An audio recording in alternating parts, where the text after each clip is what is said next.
by donating directly to her, or using the free market approach and buying her very informative and highly entertaining books and her DVD.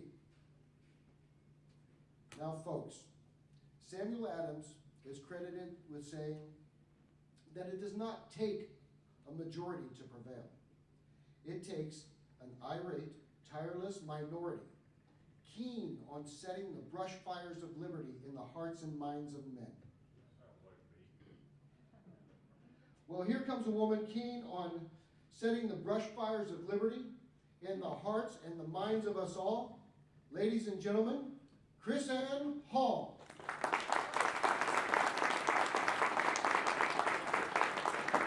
He wants me to stand up here. I think it's because I'm so short. It is my pleasure to be here. My name is KrisAnne Hall. I'm an attorney. I hope that you won't hold that against me. But I'm a member of the endangered species versions of an attorney. I am an attorney who actually understands the Constitution. Yeah, right? No thanks to law school, because they don't teach that in law school. That's something that we have to learn on our own. And it's probably a good thing, because I'm not quite sure how they would teach it if they were actually in charge of doing that. But you see, we are coming to the time that Thomas Paine talked about. You know, that time that tried men's souls. And in order for us to do what's going to be necessary, we have to be educated on some truths that give us a firm foundation to stand upon. I want to tell you what I did today that gave me so much encouragement about your state. I spent this morning in your state capitol. I was invited by Representative Matt Shea. Woo! Yeah, he deserves a hand. He is really, really fighting for you guys. He has formed what they call the Freedom Caucus up there. They'll all have little pins that they wear that says 1776 on them. That's how they identify each other. Just because, well, you know, I mean, that's not only how they identify each other, but that's how they make everybody else mad at them, right? It started off with just Matt. And over the last 7 years, Matt has been building alliances, educating your representatives on the necessity of state sovereignty, the power of the states over the federal government, and the duty that your legislators have to defend your liberty and maintain the integrity of the Constitution.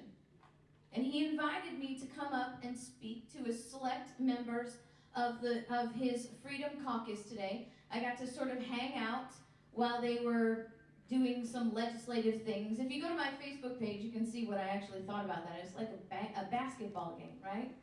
How many of you have been to the House before? So you have a Democrat side and a Republican side. Yeah. It's like teams. This locker room for the Republicans, this locker room for the Democrats. They sit on this side of the room, that side of the room. They have bleachers where the Republican fans sit, and on the other side they have bleachers where the Democrat fans sit. Just like a basketball game. Nobody's allowed on the court except for the players and the coaches and the referees. I think the only distinction is at the end of the government game, you're not quite sure who won, but you're pretty sure it's not you. But you see, Matt Shea is trying to change that. And they have put together a large number of bills to kick the federal government out of your lives. Now, the encouraging part about this is they're getting support from both sides of the aisle. Because what we need to understand, what we need to see, is that liberty is not party bound. There is no party that owns liberty. Liberty is in the spirit of every living, breathing human being. You just have to know how to tap into that aspect of liberty that ignites that brush fire within them. Matt will tell you, hey, the people on the other side of the aisle, they're joining our liberty bills, not for the same reasons that we are, but who cares? Because if they're not against us, they're for us. This is the power of education. This is the power of liberty. This is the power of understanding where we came from. the importance of what our framers did. Do you know the genius of our framers was not declaring independence from Great Britain? The genius of our framers was declaring independence from kings. Declaring that we would no longer be subjects, we would no longer be colonies and kingdoms, but we would be free men in republics who lived in sovereign states. And it's catching on. The brush fires are growing where they need to grow locally. If the world were perfect, according to KrisAnne Hall, we would not pay any attention to federal elections for 6 years. And I'm being heart attack serious.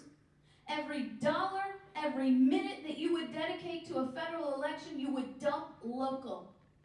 Because in 4 years of that 6 years, you could have a constitutionally minded school board. And with a constitutionally minded school board, Common Core, or any other federal government education program would not even be an issue. You could have a constitutionally minded city council and county commission, and then Agenda 21 would just be something that everybody else suffers from, and not you. You would have a constitutionally minded sheriff. In 4 years of active working with constitutionally minded people, you could have a constitutionally minded sheriff, and you wouldn't even care what the federal government is doing, because a constitutionally minded sheriff knows that the federal government has no authority in his jurisdiction unless he gives them permission to do so. And your constitutionally minded sheriff will tell the IRS to take a hike. Will tell the DHS, the EPA, the BLM, the DOI, all of these unconstitutional intrusive agencies, he will tell them you have no jurisdiction in my county. And after 4 years, what you'll have done is created a crucible. Government-trained, constitutionally minded people that you can send to Olympia to help out Matt Shea. And once you have a constitutionally minded state, then the federal government doesn't even really exist outside its original limited and defined parameters. Because a constitutionally minded state knows the only reason we created the central government was for a limited and defined purpose. A limited and defined purpose not invented by our framers. Not thought up overnight. But a limited and defined purpose that developed and became apparent to our framers through over 700 years of history. There is absolutely nothing in our Declaration of Independence, our Constitution, or our Bill of Rights that's new or novel. Nothing that our framers sat down on in the local tavern over a pint of ale and some fish and chips and decided for themselves. Every aspect of our Declaration of our Constitution, our Bill of Rights, inherited from over 700 years, blood-bought, time-tested principles coming from 5 documents which designed the limited to design nature of our federal government. And that history begins, believe it or not, in 1014. Our history of our Constitution is a British history, because in spite of what we've been taught for years, the Revolutionary War was not fought between the Americans and the British. There were no Americans in the Revolutionary War. They were all British people. British people fighting their own government, trying to reestablish a liberty that had been guaranteed to them for over 700 years. It wasn't really a revolution when you think about it, because our framers weren't revolting against anything. It was a war of restoration. It was the king that was denying them that their liberties that were codified in their laws and their charters and their constitutions. But you see, in 1014, the Anglo-Saxons had been governing themselves for a little while, in small communities, rather successfully, with one problem. they kept getting attacked by foreign kingdoms. See, when you don't have a king, some king on the outside looks in and says, oh, they don't have a king, they must need one.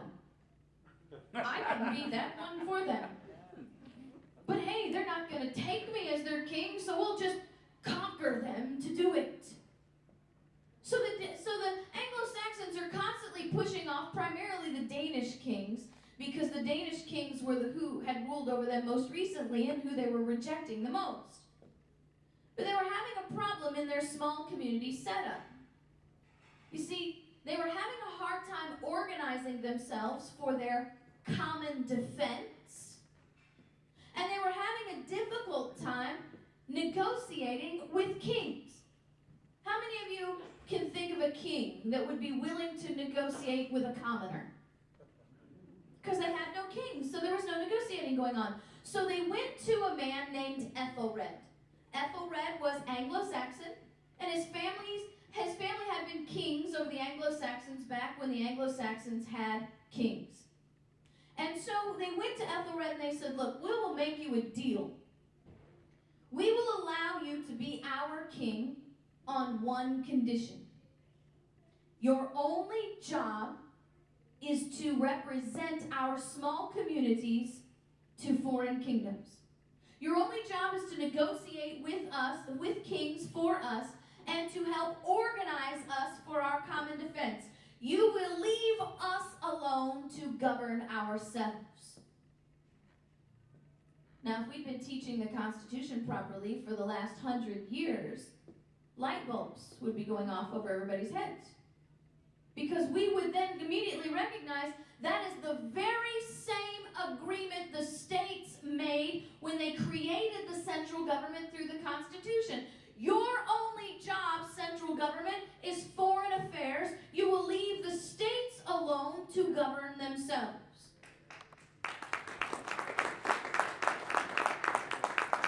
Now, as I told the Freedom Caucus today, I don't want you to ever believe anything that I say. Because what I tell you has absolutely no worth and no power if we don't own the truth behind it. And so here's what James Madison said about this issue in Federalist 45. He said the powers delegated to the federal government are few and defined. We created a box, a few boxes with defined edges. Those that remain in the states are numerous and indefinite. He says the powers delegated by the Constitution to the federal government are to be reserved to external affairs. That's founders speak for foreign affairs. And then he names them. War, peace, negotiation, foreign commerce. Madison concludes by saying everything else, down to the minute powers of the states, down to the prosperity, the liberties, and the lives of the people, will be reserved to the states. Madison's simply telling us, if it's not foreign affairs, these things like war, peace, negotiation, and foreign commerce, then everything else belongs in the states. The same agreement they made with Ethelred in 1014. But you know, human nature always has to kick in sometime, right? You start calling somebody a king. Don't be surprised when he starts acting like one. And you start having people looking to government to be their provider. It's not going to be very long before the people start acting like subjects. And so literally, we're only going to fast forward 30 years. We have a king named Edward the Confessor, and the people are describing him as being a generous king. In this Anglo-Saxon setup, kings aren't supposed to have the opportunity to be generous. But that's how far we've gone in 30 years. Problem is, they like Edward, and he's about to die, and he has no heirs. Which means they have to go to a list of cousins who are next in line for the throne. And the guy who's next in line for the throne is a guy named William the First. Now, let me ask you something. Just make it personal for just a second. If you know that you are next in line to be king, Aren't you waiting for someone to die? Okay, so that's no different for William. So he's waiting for Edward to die. He's making arrangements with the Anglo-Saxons. This is how we're going to run my coronation. This is how we're going to handle the transfer of power, that sort of thing. With one problem. The Anglo-Saxons do not want him to be king. Because William is not Anglo-Saxon. William is from Normandy. Can you imagine the Anglo-Saxons? They don't want a foreign leader of their kingdom. So they hatch out a plan to appoint a guy named Harold to be king. Now, Harold's been Edward's right-hand man. He's Anglo-Saxon. They're pretty sure he's going to run it in the same generous way that Edward was running it. But this is 1066, and we don't appoint kings. We don't elect them. They're born by a principle called divine right. It says God makes kings. The only way you get to be king is if you're born in the right family, in the right birth order. So even if you're born in the right family and you're the fourth born of 4 sons, you don't get to be king unless you can kill off 3 brothers. How many of you know that happens, right? Yeah. Well, William catches wind that they're going to pass him over as king. And he's not happy. Which is bad news for the Anglo-Saxons. Because William has a nickname.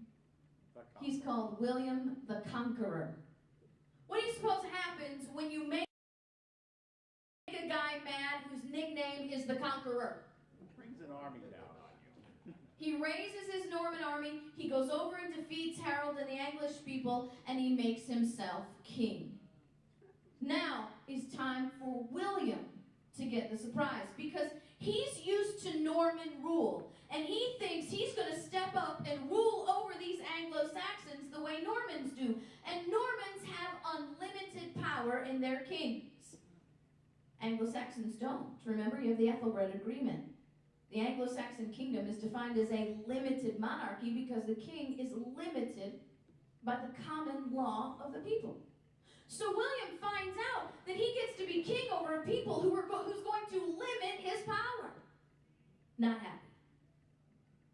So we understand, right, that kings can issue decrees over the people. So theoretically and realistically, I guess, William could step up and say, I'm king now, and I'm going to rule it in the Norman way. We're not going to be doing this Anglo-Saxon limited monarchy common law thing anymore. We're going to do it my way.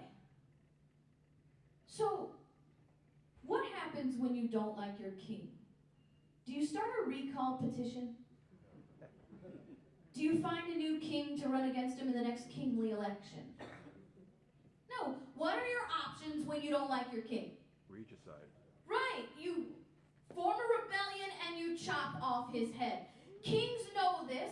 They have a tendency to be very fond of their heads. So William knows he's just conquered these people to become king. If he steps up and eliminates their way of governing, he is looking at a rebellion. He's quite likely going to lose his head. So instead of simply passing a decree to change the way things work, he thinks it might be better instead to fundamentally transform the kingdom in such a way that the people don't even realize what's happening. So the common law is the thing that limits him. That's the thing that he wants to get rid of. So the very first thing that William does, he starts replacing the judges in the common law system with judges who are not loyal to the common law, but loyal to the ideology of the king. He starts using these judges to enforce his foreign Norman law on the Anglo-Saxon people, even when those laws are contrary to their common law. He starts chasing the private landowners off of their land through threats and force and law. Perhaps they had a turtle problem or something. And then conveniently declaring their land abandoned. Because once the land is legally abandoned, it falls back under the ownership of the king. So then he now takes this conveniently abandoned land and invites all his foreign friends to come over and live in the kingdom. How else do you keep foreign law in a kingdom if it's not full of people who like the foreign law better than the common law of the land? He starts replacing the leadership in the churches with men who are not loyal to the Word of God, but loyal to the ideology of the king, because the churches are very, very powerful tools in this era. And now he can use the churches to convince the people to do things, even when those things are contrary to their faith. This transformation takes place over about 40 years, through the reign of William I and his son, William II. William II is going to rule for only about 13 years. William II is described as being a wicked, evil king just like his father. So good news comes to the people when one day William II and his little brother Henry go hunting together. And William II is killed in a mysterious hunting accident, when a stray arrow from Henry's hunting party accidentally kills his brother, coincidentally making him king. How many of you think this was coincidence? Well, guess what? Human nature never changes. And the people don't buy this either.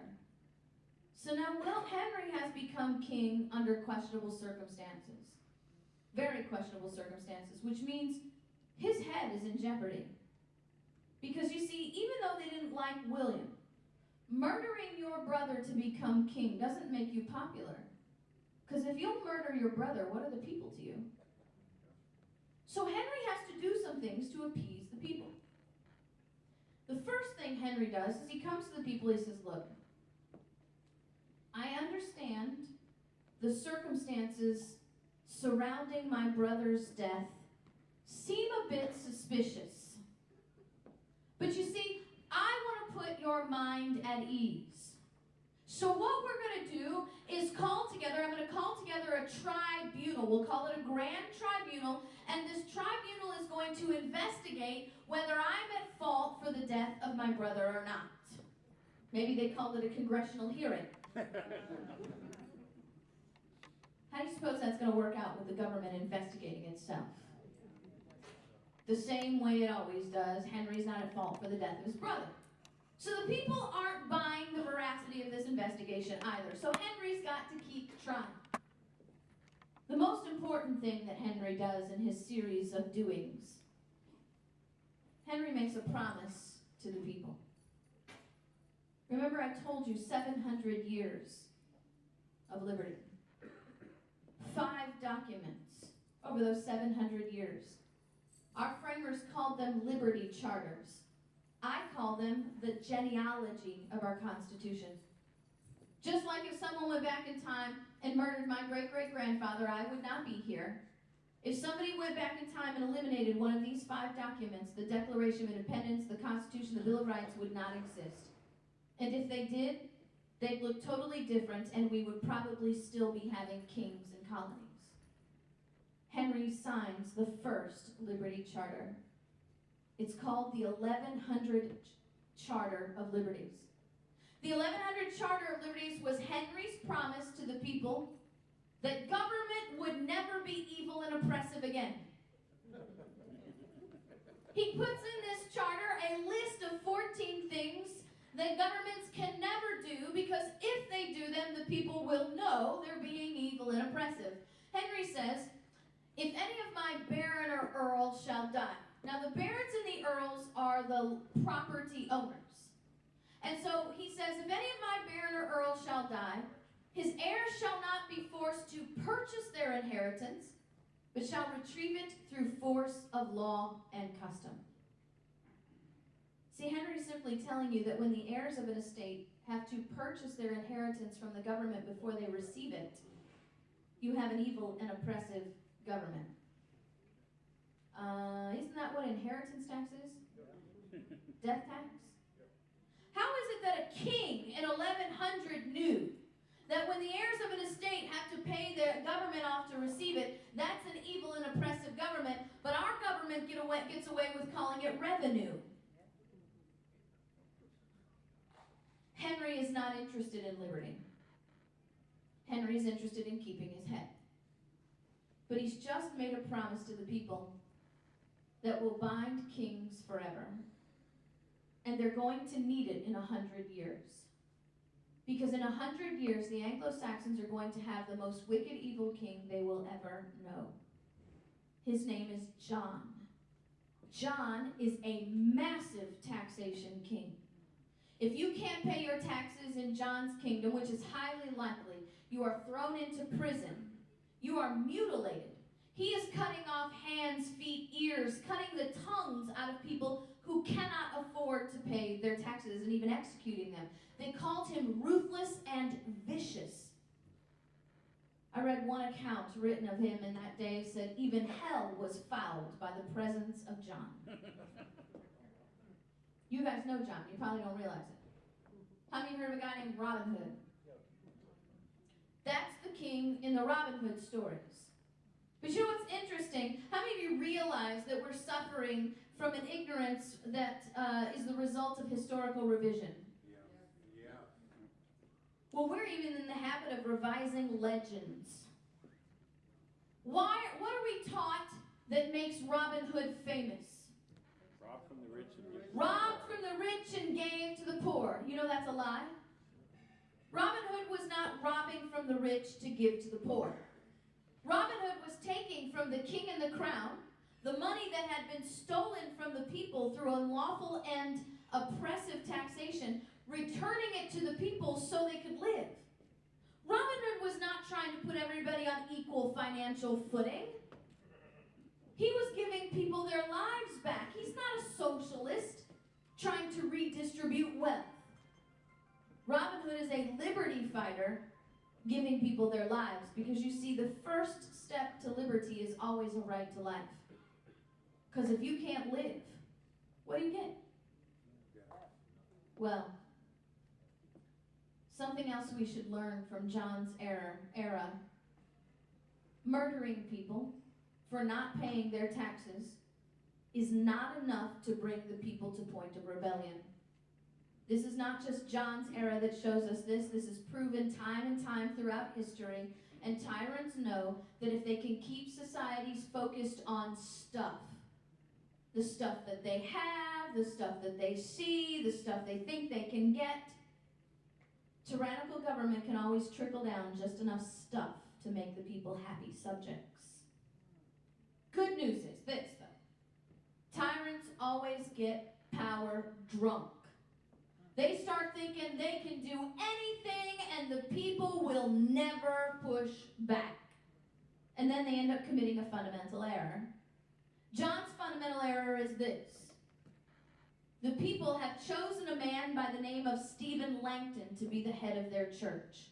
John doesn't like Langton because he's not going to be a king lackey. So he steps up and says, guess what? I don't like this guy. I'm going to pick who the leadership of your church is going to be. Problem is, John's already forgotten about the 1100 Charter of Liberties.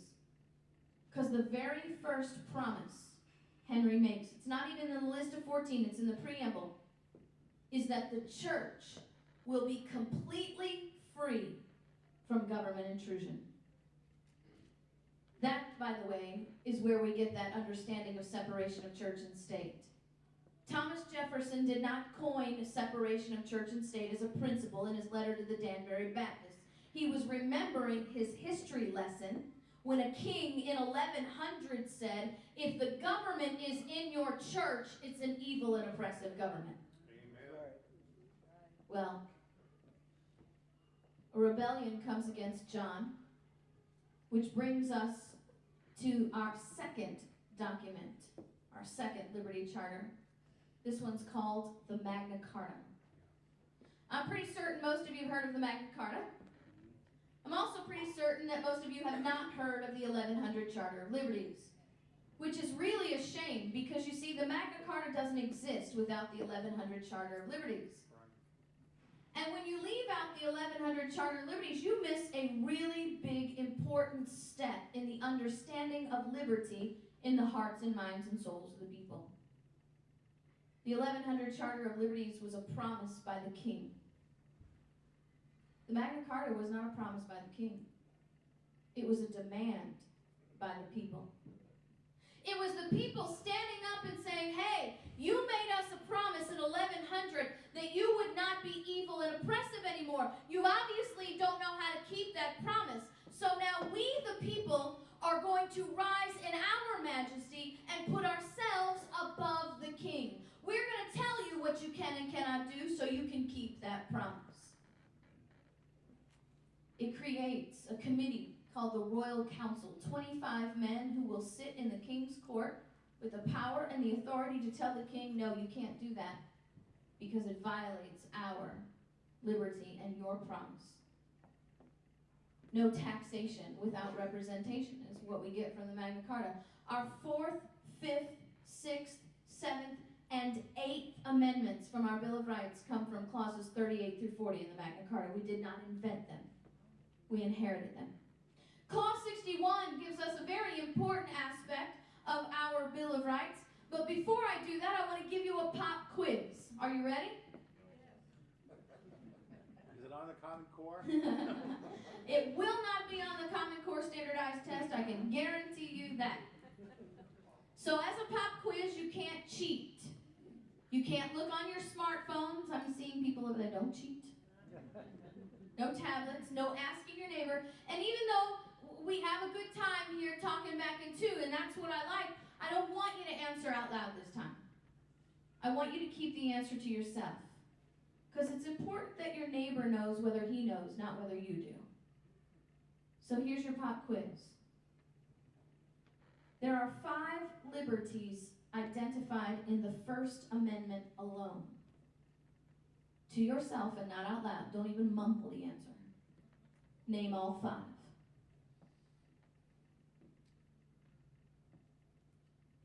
We have a Supreme Court justice in Florida, that's where I'm from, who took a poll, asked this question, found out that only 2% of the people polled could name all 5. Now, I don't know where you fall in that statistic. I don't want to know. That's your business, not mine. But I asked you this question just so I could ask you this one. If you do not know what your rights are, how do you know they're not already gone? Can we just correct something that we keep saying wrong over and over again? You do not have constitutional rights. There is not a person in this room with constitutional rights. There's not a person in this union with constitutional rights. Because the Constitution grants you nothing. Your rights are yours because you breathe. They are inherent rights. Our framers called them from the laws of nature and of nature's God. They are not government given. They are not document granted. They are there because you live. And when we call them constitutional rights, we end up thinking they come from the Constitution, and then the Supreme Court can reinterpret whatever's written in that document and reinterpret our rights. That's not possible. You don't have constitutionally protected rights either. There is no such thing. Can the Constitution pick up a pen and write your representative a letter? No. Can the Constitution go sit in your senator's office and demand compliance? No. Jefferson said that the tree of liberty needed to be fertilized with the blood of patriots and tyrants every 20 years. If, God forbid, that should ever happen, can the Constitution pick up a sword? Because the truth is, the only defender of your rights, the only protector of your rights is sitting in your seat. Right. And if you don't know what they are, they're already gone. What good is freedom of speech if you never say anything controversial? If you're not exercising your rights, they're gone. Easy way to exercise your rights and protect them, position yourself every single day to say something publicly that is unpopular.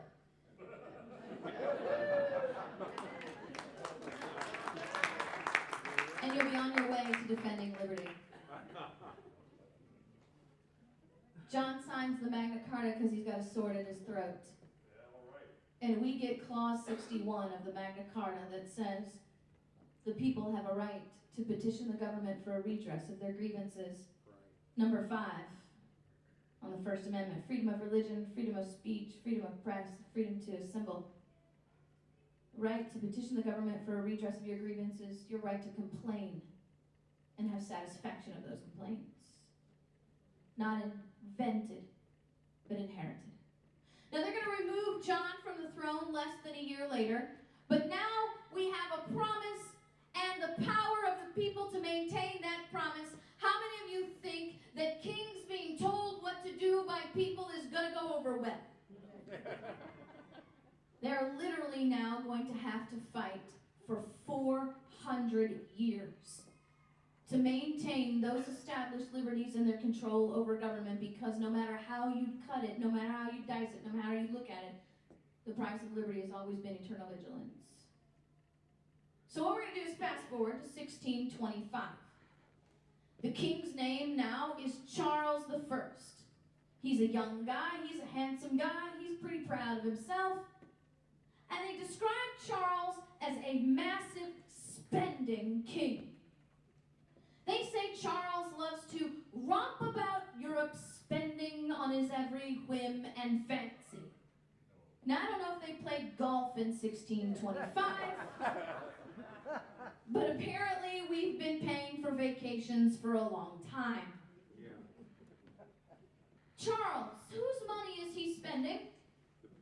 The people's money. How is he collecting their money? Taxes, but he has a problem, because you see that royal council is now called Parliament. And he has no taxation without the representation of Parliament. And Parliament stands up to Charles and says, hey, look, we're sick and tired of your wasteful spending. We're not going to pass any more of your laws until you get your spending under control. We got Parliament literally looking at the king and saying, we're going to defund your activity until you get a proper budget. Novel idea, right? Charles says, fine. But wait a minute. I'm king. Why do I even need a parliament? And he dissolves Parliament. Now, he didn't have to call in the sergeant-at-arms and remove them in chains. He could have very well stood up and just told the people, hey, where Parliament refuses to legislate, I'm just going to go ahead and regulate. Or maybe he held a State of the Kingdom address and said, if Parliament will not pass laws, I will. After all, I have a quill and a messenger. Isn't that the same thing as dissolving Parliament? Yeah. Declaring them irrelevant and impotent? And if they act like it, they are, aren't they? Yeah. Well, Charles has a problem, because he's learned from his predecessors that if you get too tyrannical too fast, they hold a sword at your throat. So he wants to keep collecting the people's money, but he's dissolved Parliament in violation of the Magna Carta, so he can't pass a tax too much too fast. Sword to your throat. So he comes to the people and he says, look, I'm going to issue a decree, and I don't want you to get nervous. I'm going to issue a decree to collect your money. But don't worry, it's not a tax. Because I'm calling it a forced loan. See, it's not a tax. We didn't call it a tax. We called it a forced loan. 5 knights stood up to Charles and said, tax mandate, we don't care what you call this. This is a violation of our Liberty Charter. We will not enforce this law. We will not collect this tax, and we will personally not comply. That's why you need a constitutional sheriff, by the way. Charles throws them in prison, denies them their due process, and a revolution develops, which brings us the third document in our genealogy. This one's called the Petition of Right of 1628. The Petition of Right of 1628 is a list of grievances under Clause 61 of the Magna Carta on how Charles has violated the Magna Carta and broken his promise in the 1100 Charter of Liberties. There'll be no taxation without representation, regardless of what you call it. Yes, we do have the right to due process, and that's not something the government can arbitrarily determine based on their whim.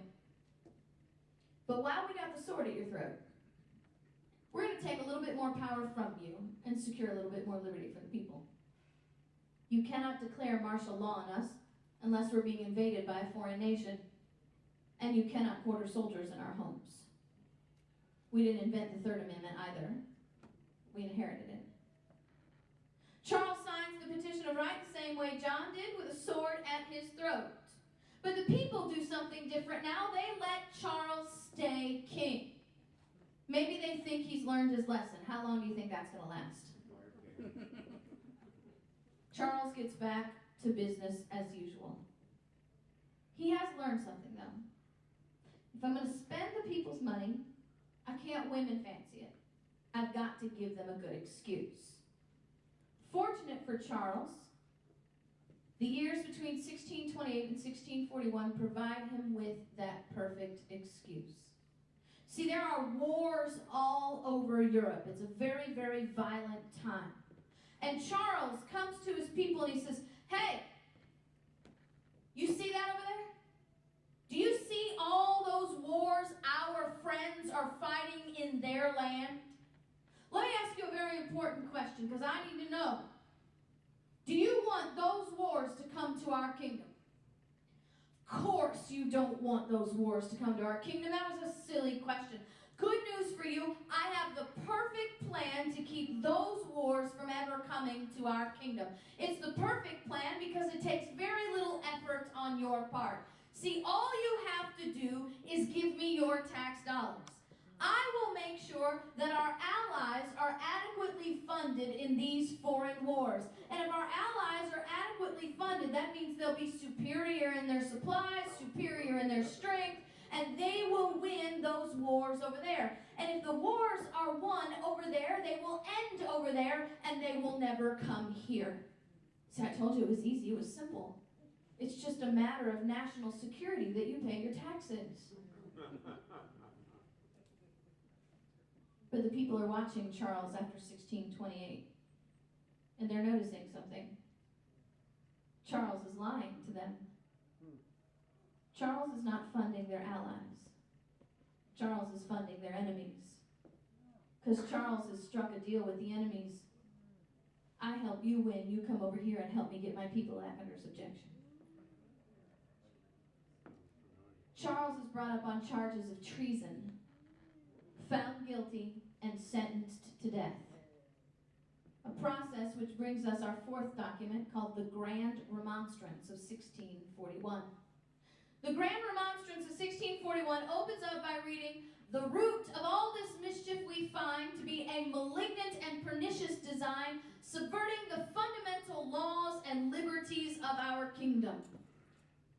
So what does that mean in modern English? It simply means we've been watching tyrannical kings for 600 years now, and we're noticing a pattern. The same bag of tricks over and over again. A malignant and pernicious design, a wicked, evil plan whose only purpose is to overturn and undermine liberty. And when you read the document, you see the plan.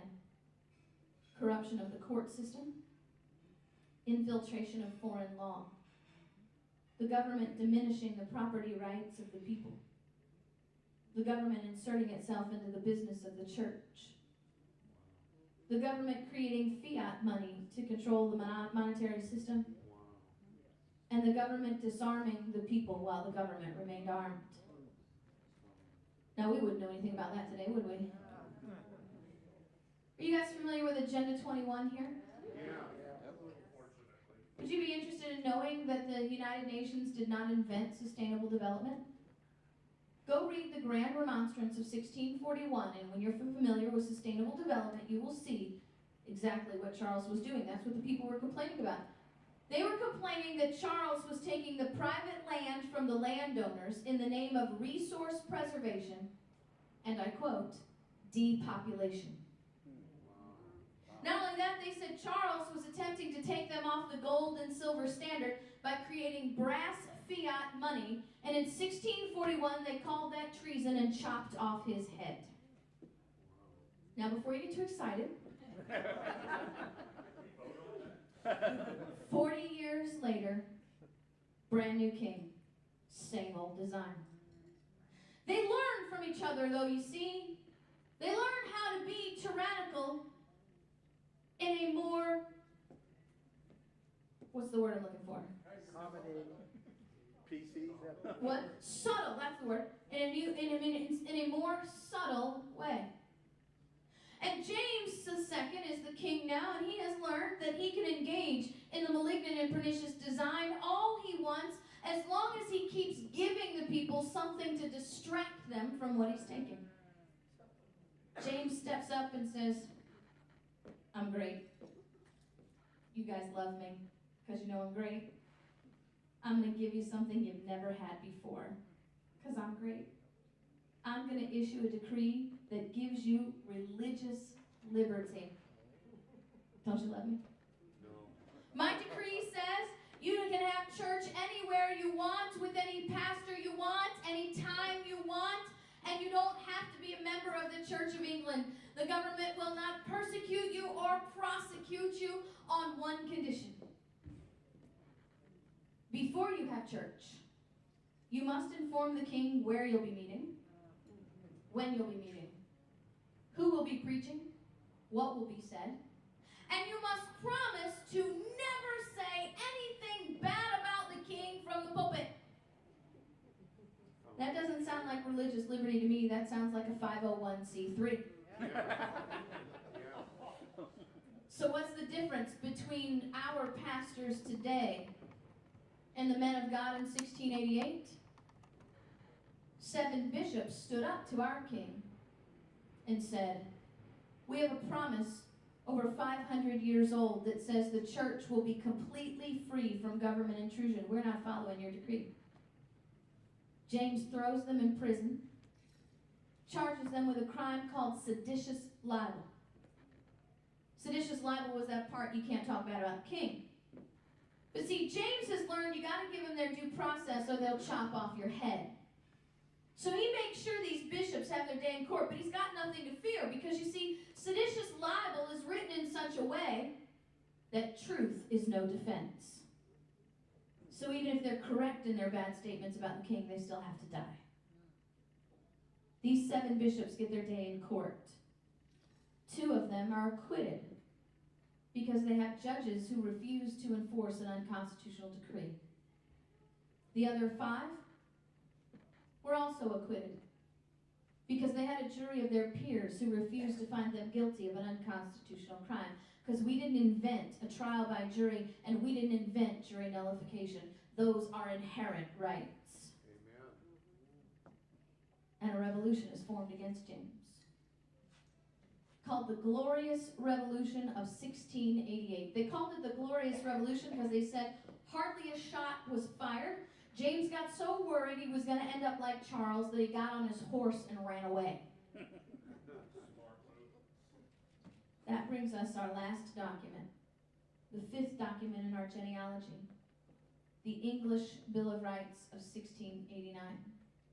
Whereas the late King James II, through the assistance of evil judges, counselors, and ministers employed by him, did endeavor to subvert and extirpate the laws and liberties of our kingdom. Now I looked up that word extirpate. I didn't know what it meant. It means to completely destroy. They wanted to be clear what James was doing.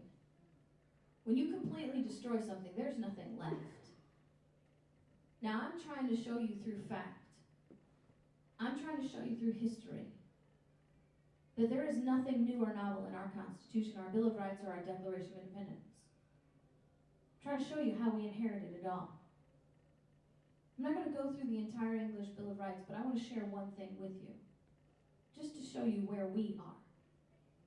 They said James was completely destroying liberty by writing law, overturning law, and setting aside law when that was a power reserved to Parliament alone. We did not invent separation of powers. They had separation of powers in 1688. They had a legislative branch in Parliament, an executive branch and a king, and a judicial branch. Separation of powers says that powers cannot be shared and they cannot be stolen. And they said when the executive branch is writing law, overturning law, and setting aside law, when that's a power reserved to the legislative branch alone, the only result can only be the complete destruction of liberty. How is it that in 1688, a people with no internet, no Google Oracle, no CNN, no MSNBC, no Fox, no PBS or public schools, how did these legislators know that when executive orders are written to overturn law, set aside law, and create new law, the only result is the complete destruction of liberty, and today our representatives, our Congress, does nothing at all? Because you see, Patrick Henry said, "I have but one lamp by which my feet are guided, and that's the lamp of experience. I know no way to judge the future but by the past." Alexander Hamilton said, "Experience is the oracle of truth, and where its responses are unequivocal, they ought to be held to be sacred and conclusive. If it happens the same way, century after century after century, you got a real good chance of it happening that way in the future." Einstein said it a little bit different, right? He said if you do the same thing over and over again and expect different results, that's the definition of insanity. I think we're insane. Amen. I think we are. I think we are clinically insane, suffering from Stockholm Syndrome. We have fallen in love with our oppressors, and it's time for us to break free.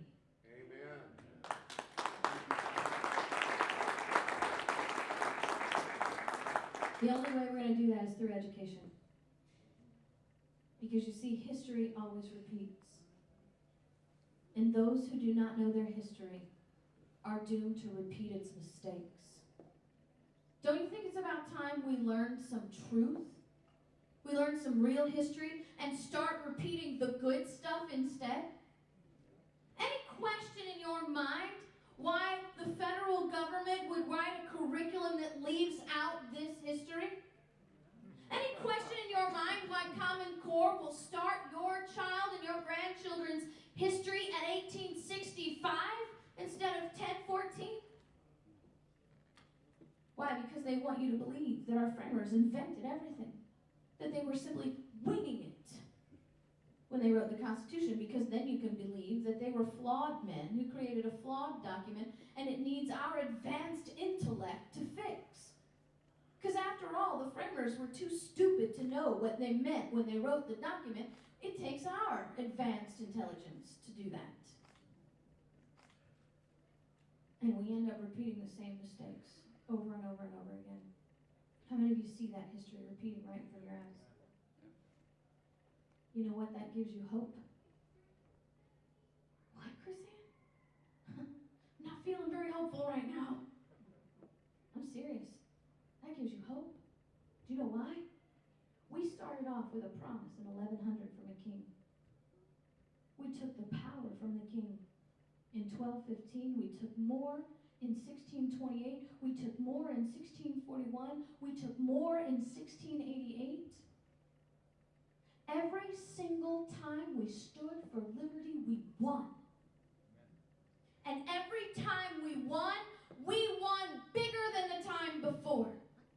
Until we developed throughout history to the greatest human rights documents ever written by men. The Declaration of Independence, which is precisely the 6th Liberty Charter, because the Declaration of Independence is not a new and invented document. Thomas Jefferson plagiarized it from the previous 5.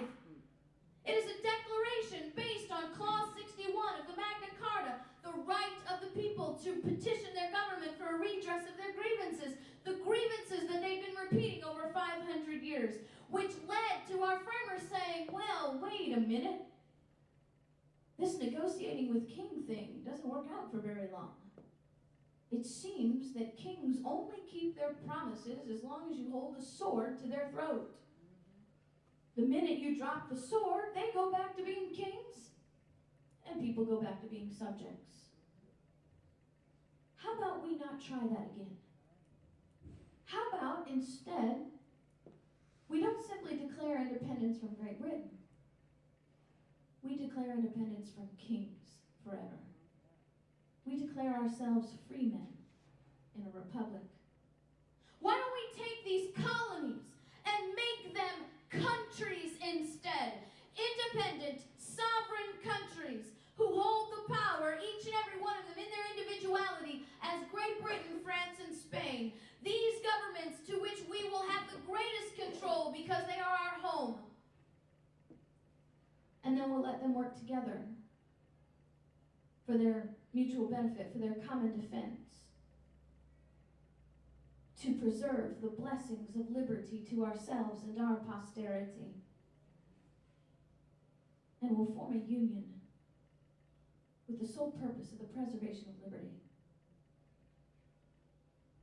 And we will always have states that will be the guardians of that liberty and the defenders of our sovereignty.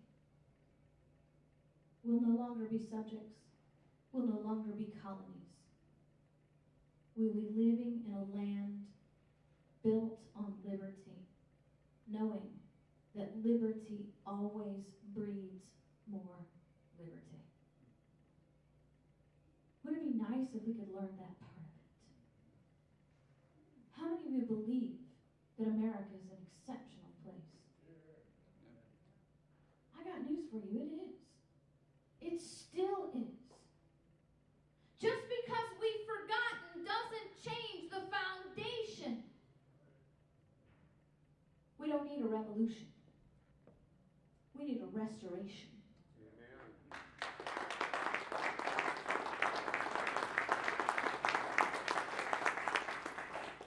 And you are the key to liberty for the future. Liberty is not a gift that you secure for yourself. We've done nothing to secure the liberty to sit here today. That was done by men and women who came before us. Liberty is a gift that you have to pay forward. My favorite founding mother said, "We will stand against tyranny today, or our children will bow tomorrow." What do you want your legacy to be? How do you want your children to live? Are we so pacified in our prosperity? Have we become so lazy in our luxury that we no longer love our children? That we're happy with them paying for our debts? We think $18 trillion is a big debt for our kids to pay? Wait until the debt of liberty comes due. And they won't do it in a ballot box. But we have hope because we know the oracle of truth. All we have to do is stand. And we'll stand together or we'll hang separate. Because we'll surely hang if we do nothing.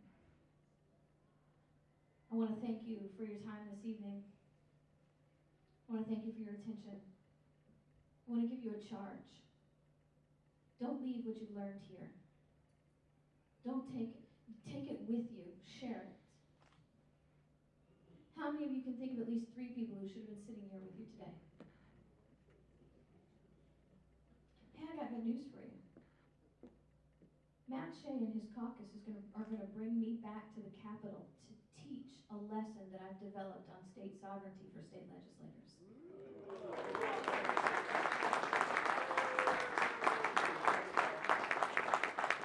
And guess what? You can help him make that happen. Drop him an email. And then drop your rep an email and say, "Look, I want you to go." And I got a plan. If it's worth sending 1 email, you should send an email a day for 30 days. You send 1, they ignore you. About day 22, they're going to figure you're not going to stop until you respond. It's the only thing they understand, persistence. But do you want them to know about this stuff? Then make them do it. You're their employers.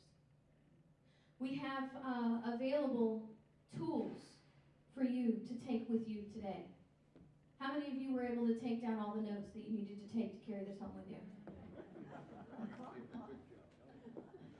Well, let me tell you what.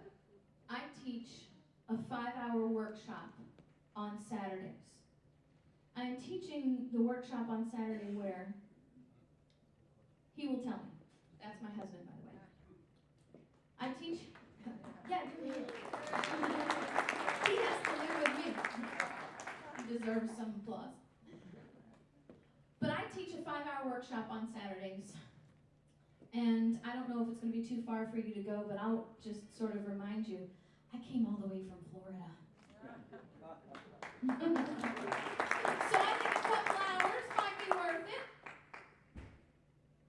If you can't make it, what? Looks like it says Dallas, D-A-L-L. The Dalles. The Dallas. I'll be in the Dalles. It's not, yeah, it's the Dalles. The Dallas. Yeah. It's funny. Houston, Texas, Houston, Florida. They're spelled exactly the same way. So, you know, it's not the Dallas, it's the Dalles. Okay, so if you can't make it to the Dalles, or you don't, or you know somebody else that can't make it to the Dalles, we have a 3 DVD set of a workshop that we filmed in Orlando. Now, this has actually got bonus material. It's almost 6 hours of teaching. It's chaptered out in short segments, so you don't have to watch it all at the same time. It's not my husband with a camcorder. It's actually a professional videographer with multi-camera angles and digital formatting and all that crazy stuff. And we have that as a tool that you can take with you today. The lesson that I am going to be teaching your state legislators is found in this book, Sovereign Duty. This book was inspired because I had a legislator in Utah ask me to come and teach the conservative caucus of the House there in Utah. And I taught the lesson there that I'll be teaching here in Olympia. And it inspired me to write this book. How many of you, through the history that you saw today, realized that our framers weren't winging it? Okay? Realized that our framers had learned from some history. Do you know that they knew this day we're facing would come? They fully anticipated a day when we would become so pacified in prosperity, so lazy in luxury, that the government would become a kingdom, or at least look like one. They designed in our system a solution to get the government back under control without a violent revolution. That's what this book teaches. This is not an opinion-based book. This is a fact and history-based book. As a matter of fact, when you look at the back of this book, the back section of this book is nothing but citations. Every quote, every document is cited back to its original source document. Because remember, I don't want you to believe anything I say. I want you to own this information and test me out. This is something that your sheriff must read, your county commission, your city council, your legislator must read this book. Which is why we offer a couple deals with this. Sponsor your legislator. Sponsor your local government to read this book. We offer this book, buy 2, get 1 free. That way you have 2 that you can share, because you need to read this. Because if you don't know what standards your representatives are supposed to be holding, how can you hold them to it? We also offer a deal. If you don't want to buy 2, get 1 free. If you buy these 2 together, there's a package deal for that. So it's just $40 for these 2. How many of you realize the history that I taught you is not being taught in our schools? Okay. That's why we have these 2 books. The history that I just taught you are in these 2 books, the 700 years that it took to create our Constitution. The purple book is written for the high school, middle school level. The blue book is for everybody younger. Not only that, it has chapters on founders and framers that are absolutely essential to who we are. We don't even know their names. Ned Hector, know him? James Otis Jr., Penelope Barker, Hannah Winthrop, Peter Salem, Crispus Attucks. Without these people, we would not be here. And they gave everything for us. And we don't even give them the honor of knowing their names. I think it's time we change that, don't you? This book, Liberty First, The Path to Restoring America, is what we call Constitutional Activism 101. 10 things that we can do 10 things that have worked throughout the centuries. What I did was I just took plans of action, and then interpreted them in modern terms.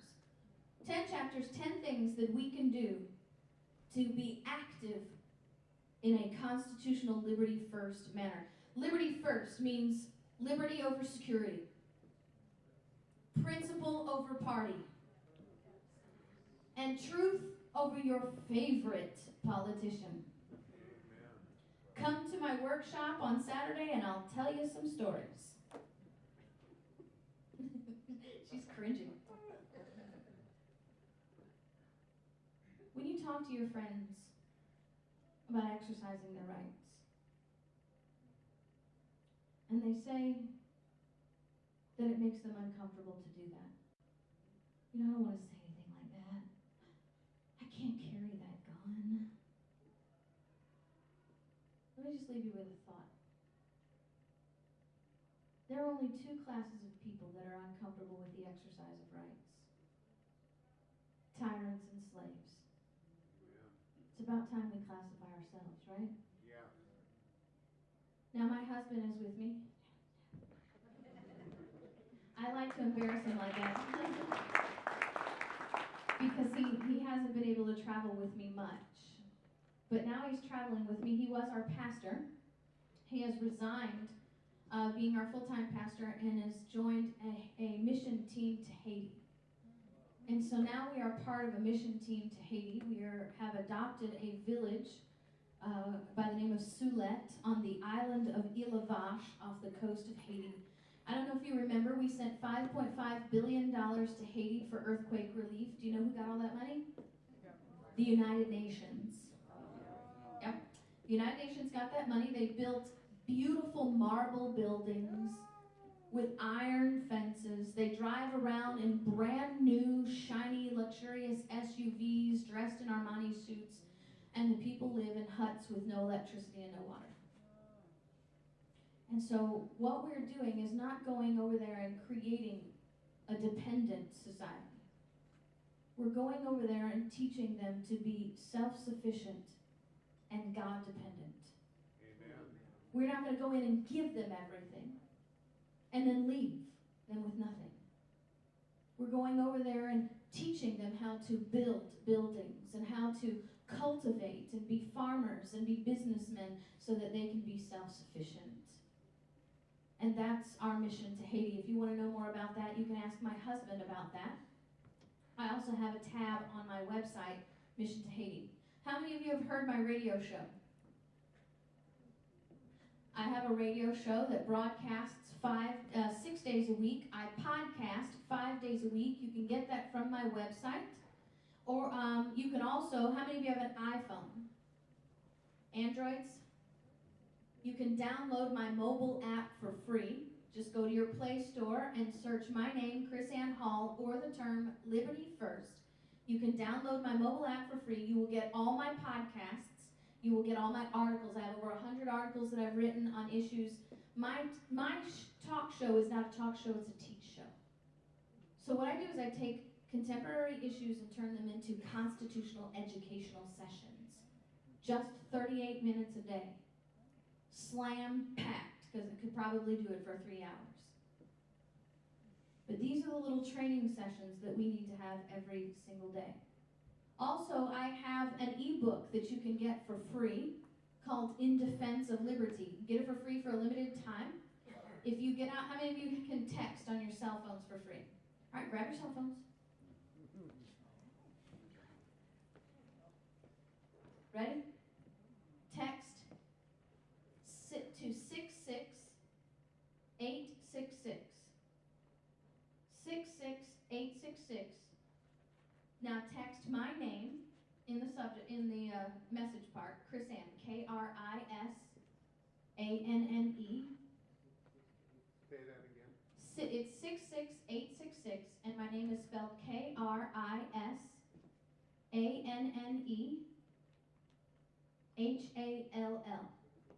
No, sorry, just KrisAnne. Take off the Hall part. I'm new at this. Forgive me. KrisAnne. Now hit send, and you will get they will respond. You send your email. We will send you my ebook, In Defense of Liberty, for free. If you can't text, just today or tonight when you get home or tomorrow, go to my website, KrisAnneHall.com, fill out the pop-up that comes up, and you'll get the In Defense of Liberty for free there as well. We can share what we've learned today without this. If you have any groups that you think would benefit from this education, you all said there was at least 3 people. I teach high school, middle school students all over the country. I teach college students. I teach adult groups on one condition. You have to invite me. I have no speaking fees. I make no group reimburse me for travel or accommodations. We are a faith mission, not a fame mission. I'm not in this to get rich. This is life, fortune, and sacred honor, and all you have to do is invite me.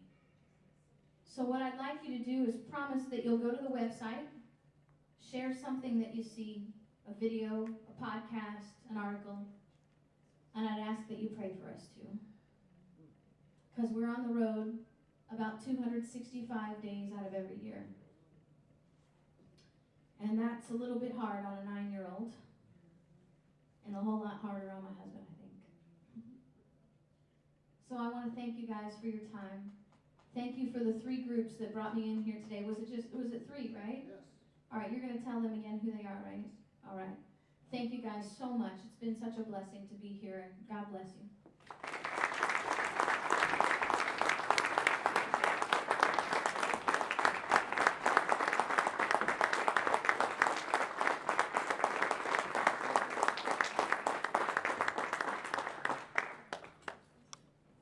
So, was I right that we could not possibly have afforded her if she charged what she was worth?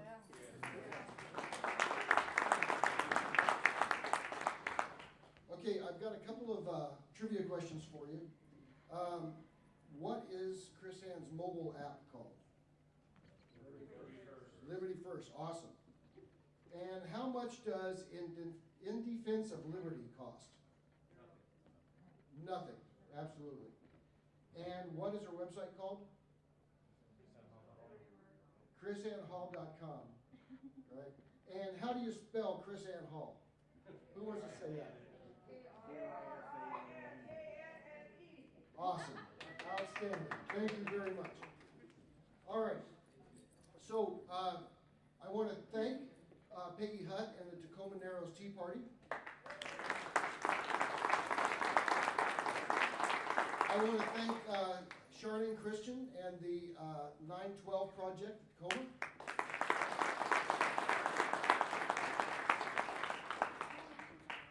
Yes, and the Kitsap Patriots Tea Party, and some folks that came here all the way from Mason County. Thank you very much. I forgot to mention that while my husband is traveling with me, he's also lecturing with me. And if you go to, is it on the website or the YouTube channel? Okay, if you go to my YouTube channel, which is just KrisAnne Hall, there's a video of a lesson that we taught in Chicago, Illinois. Can you believe we spent an entire week teaching liberty in Chicago, Illinois? Ron Emanuel didn't show up, which is probably good because it would be like matter and antimatter colliding. But so on my YouTube channel, there's a video of my husband teaching righteous resistance to civil authority, the biblical stand for Christians to take when the government turns tyrannical. Did I do that right? Good job. And you can watch that for free.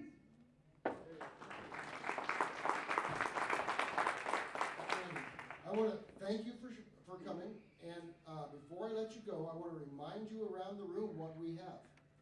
Out in the hallway are several initiatives that are designed to increase your liberty and decrease the power of the government. There is an opportunity to sign up for the Kitsap Patriots Tea Party newsletter, which is highly informative, and an opportunity to sign up to get information on self-governance classes. This doesn't mean you're signing up for the classes, it means you're signing up so that I can send you the information about the classes. Over here we have what we call bling. Some patriotic jewelry that Sandy Dahlquist has picked out and is offering for donations. And then over here, our events chair has brought in some stuff that will help you with emergency preparedness. Now, I'm fortunate because my wife has already given me the clue that I can spend a little money on this table over here, right? And I hope you all avail yourselves of that opportunity as well. And on YouTube, you can see a lot of KrisAnne Hall for free, and it is awesome. But the trouble is you can't highlight. I tried that, and it just made my screen yellow. So it's nice to have a book. All right. I want to thank you very much. On the first Saturday of every month, we wave flags at Bangor. Tony, you said you mentioned elected officials who are here. I think we should at least mention the fiancé. Are fiancé or married now? Fiance. Fiancé. Oh, I had forgotten about that. Coming in late because I'm sure he was doing something very important. From Olympia. Is the chairman of the Kitsap County Republican Party, who is a friend of the Tea Party, unlike a lot of Republican parties, and will be married to a very good representative named Michelle Calder. We have Chris Tibbs with us.